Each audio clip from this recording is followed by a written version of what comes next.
Bonjour à tous. Aujourd'hui, je vais vous parler d'un composant qui s'appelle ATH10. C'est un capteur numérique en I2C. Ça, c'est très pratique pour la mesure de la température et de l'humidité. Alors, on va le faire en Python parce que j'ai pas trouvé de librairie qui le fasse. Aucune, rien trouvé du tout. J'ai trouvé des choses qui ressemblent un petit peu, d'assez proches, mais bon, rien de très clair. Donc, comme j'ai fait ce programme déjà en C, c'était facile après de le passer en MicroPython. Voilà. Ou en Python, si vous préférez. Alors ce capteur-là, il a des avantages d'être en I2C, par contre il a des gros inconvénients, c'est qu'on ne peut pas en mettre plusieurs sur un seul bus I2C, donc c'est un peu dommage déjà. Et puis, bon, la doc est très mal faite, mais alors super mal faite. Elle est en chinois, d'ailleurs une partie reste en chinois, et une autre partie a été traduite en anglais, mais alors voilà, plus ou moins, hein, c'est pas très clair, faut comprendre, on sait pas trop ce qu'ils veulent derrière. Bon, bref, on essaye. Alors moi j'ai programmé ça avec Tony bien sûr, hein. J'ai pris Tony DE, j'ai pris la version simple pour mes élèves, c'est ce qu'il y a de mieux, hein. C'est plus simple que passer par d'autres choses. Alors la première chose à faire que je recommande, c'est de installer un scanner, un scanner I2C, comme ça vous êtes tranquille. Donc le scanner I2C, vous cherchez sur internet, vous le trouverez très facilement, il n'y a pas de souci. Le voilà le programme, hein, donc vous le trouverez tout fait, il n'y a pas de souci. Si vous êtes sur une ESP32, pensez à mettre 22 pour la broche SCL et puis 21 pour la broche SDA.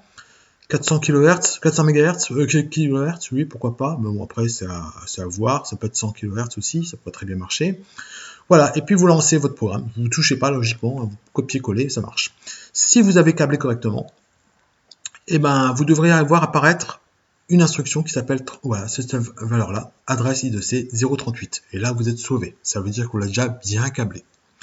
Si vous regardez le constructeur, on tombe aussi sur 0,38. Vous voyez ici, c'est ça. Donc bien sûr, le dernier bit, on n'en tient pas compte, hein, c'est le read-write du 2C, donc on voit bien 3 et 8.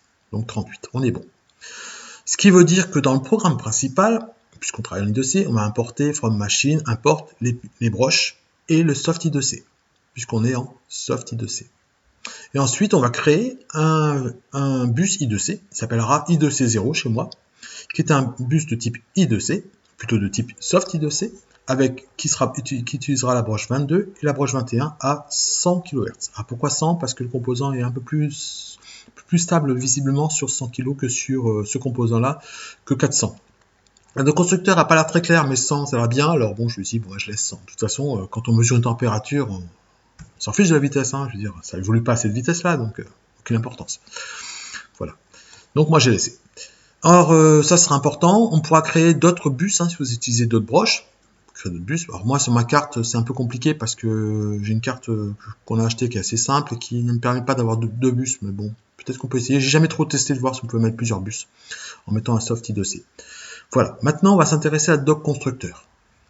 Alors, je vous l'ai dit, elle est très très mal faite. Elle est un petit peu traduite en anglais, mais bon, il faudra vous débrouiller avec ça. On a au départ, voilà la doc, je vous ai mis le début. Vous voyez un peu à quoi ça ressemble. Et voilà, vous avez une partie de commande. Alors, ils vous disent que ce qu'on peut faire comme commande. On a 3 commandes possibles.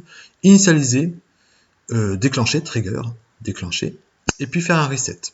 Et puis ici, il y a marqué keep host. Alors, je n'avais jamais vu cette phrase-là comme ça, écrite comme ça. Ça veut sans doute dire, d'après ce que j'ai compris, moi, que qu'on conserve les paramètres ne sont pas modifiés.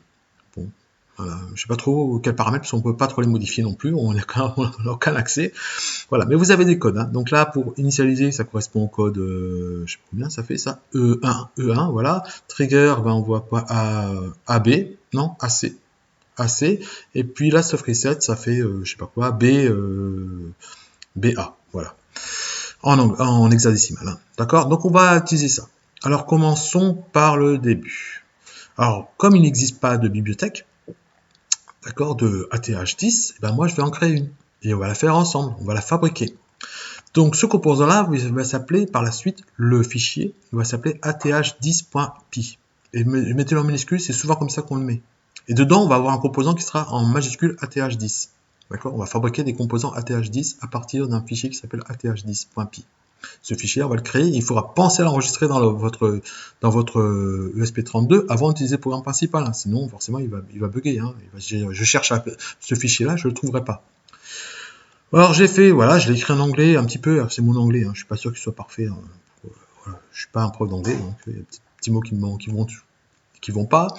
Voilà, donc j'importe d'abord UTime. UTime, pourquoi? Parce que j'ai besoin chaque fois, quand je fais des instructions, de mettre des petits délais. Donc voilà, d'accord? Voilà, les délais, ben, hop, je vais vous le montrer. Pam, pam, pam. On les voit où? Les voilà, mes délais. Alors j'ai créé des constantes pour mes délais. Alors je l'ai appelé soft reset un délai de 20 millisecondes. Celui-là il est indiqué dans la doc. Les autres sont pas indiqués. La soft commande, quand on fait une commande, il faut attendre 350 millisecondes. Ok. Et la soft mesure, il faut attendre 80 millisecondes. Voilà. C'est des chiffres qui ne sont pas forcément donnés. J'ai eu du mal à trouver. Voilà, des valeurs qui marchent. Voilà, ça fonctionne. Vous prenez ça, vous êtes tranquille. Donc voilà, j'ai mis ça. Donc ça, c'est des constantes. Ensuite, j'ai aussi créé d'autres constantes. Les voilà. Alors, ces trois constantes-là, c'est quoi? Les trois premières. Après les deux dernières, on verra un peu plus loin. Les trois premières, eh ben, ça correspond justement à ce qu'on vient de voir. Les trois commandes. Les voilà. Je remonte un petit peu. Initialisation. Hein, on voit E1. C'est ça? Oui, E1. E1, voilà. Vous voyez la commande ici. ATH10, init commande. E1. Voilà. D'accord?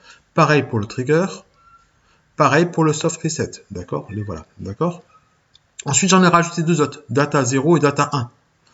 Alors, à quoi ça sert? Ben, vous le verrez, parce qu'à un moment, c'est écrit dans un doc, il faut faire ça. Si vous ne le faites pas, ça marche pas, mais c'est très mal expliqué. On ne sait pas ce que c'est au début. Moi, j'ai cherché au début. Hein.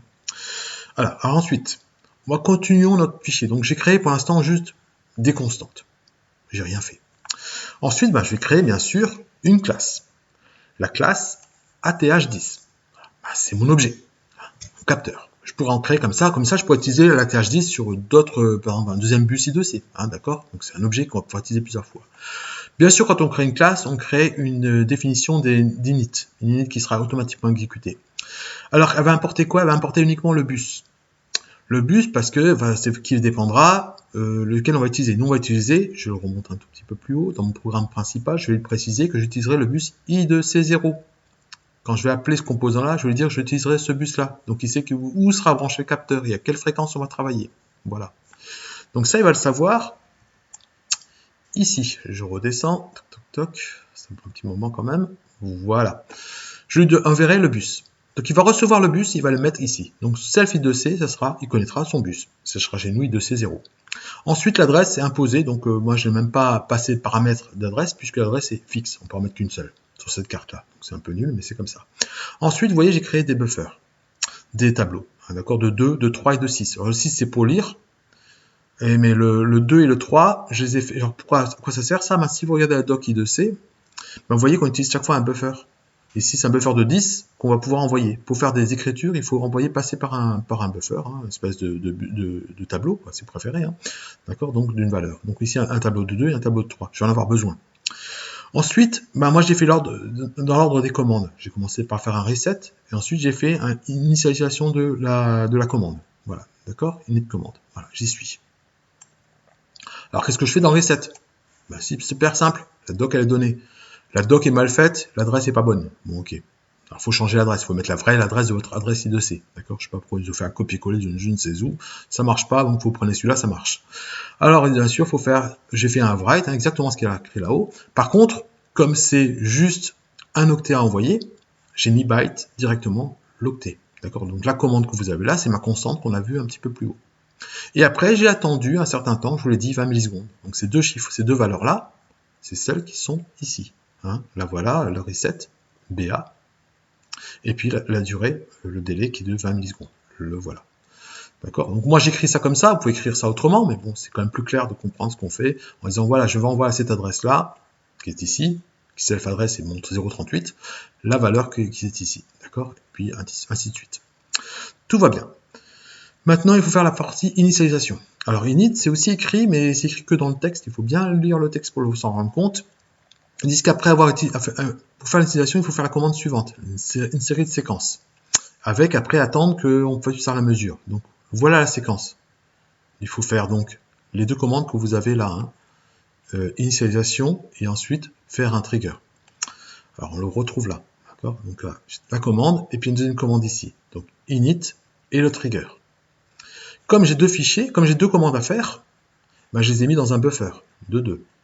D'accord? Et après je balance mon buffer sur les 2C, comme d'habitude. C'est rien d'extraordinaire. Et ensuite j'attends un certain temps, que je vous ai dit de 350 millisecondes. Voilà, j'ai attendu, j'ai fini, je continue mon programme. Quand je veux faire une demande de mesure, une commande de mesure, alors quand je vais faire une mesure, et là aussi c'est pas très clair et c'est là que j'ai besoin, j'ai vu dans la documentation qu'il y avait ça. Data 0 et data 1. C'est pour ça que j'ai créé des constantes. Je ne sais pas à quoi elles servent, hein, très honnêtement, mais il faut envoyer donc le trigger mesure plus data 0 plus data 1. Donc, 3 données, donc un buffer de 3, où je rentre l'adresse et la commande data 0, data 1. Et ensuite, je balance le tout. Donc ça va demander au composant de faire une mesure. Reste maintenant à faire la mesure. La mesure, là, voilà. Donc la mesure, on va... Alors moi, par habitude, comme j'ai souvent des problèmes d'I2C, les bus I2C ne sont pas toujours très stables, je fais toujours des essais et sinon il me retourne une valeur. Je fais toujours ça. En réalité, la seule ligne qui est importante, c'est celle-là. Il faut mettre un 6. Pourquoi 6? Parce qu'on va récupérer 6 octets.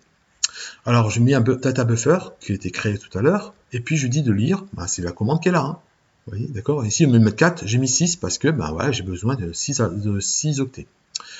Le try, l'accept et le return ne sont pas obligatoires. Franchement, sur ce composant-là, j'ai pas eu de problème d'instabilité sur l'I2C. Mais la plupart du temps, j'en ai, alors par habitude, je le fais.